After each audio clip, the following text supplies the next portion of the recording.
Құрметті отандастар, Лев Николаевич Толстой атындағы орта мектеп оқушыларының атынан келіп жеткен 1 наурыз алғыс айту күнімен шын жүректен құттықтаймыз. Қазақстан Республикасы көп ұлтты мемлекет болғанын ескере отырып, әр ұлттың өзіндік бір алғысы бар. Ендеше алғыс айту күнінің эстафетасын әртүрлі тілде бастаймыз.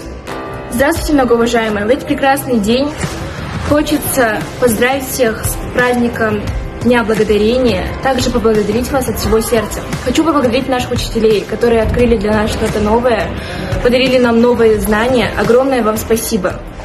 Также хочу поблагодарить наших солдатов, юных курсантов, которые пожертвовали ради нашей страны. Огромное вам спасибо и низкий поклон. Огромное спасибо гражданам Казахстана. Благодарю вас. Саламатсыздар ма? Урматты оқушылар және мұғалімдер. Сіздерді ризашылық күнімен шын жүректен құттықтаймын. Бізге білім беріп, жашауға құмарты бойғатып жүргендеріңіз үшін үлкен рахмат. Бір-бірлеріңізге ризашылық білдіргерлер. Among all the Thanksgiving celebrations, we often forget about the true essence of this event, which is to be grateful. I wish you a happy Thanksgiving. Being grateful is very important because it makes a person feel good doing something for you that supports the good. Happy Thanksgiving.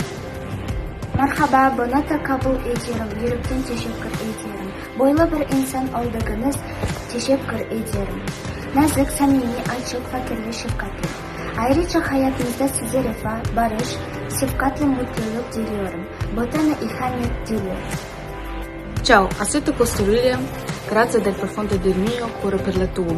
Comprensione gentilezza ritirite sincerite supporto e persone sapere ci si sono. Persone così in giro auguro prosperità, gentilezza, benessere, aramani e felicità. Je pour le réel merci pour tout. Une personne comme vérité et profond respect. Je ne veux rien à tout. 안녕하세요. 네, 모든 것은 감사합니다. 오늘은 가신의 한 손을 잊지 않을 것입니다. 고마워.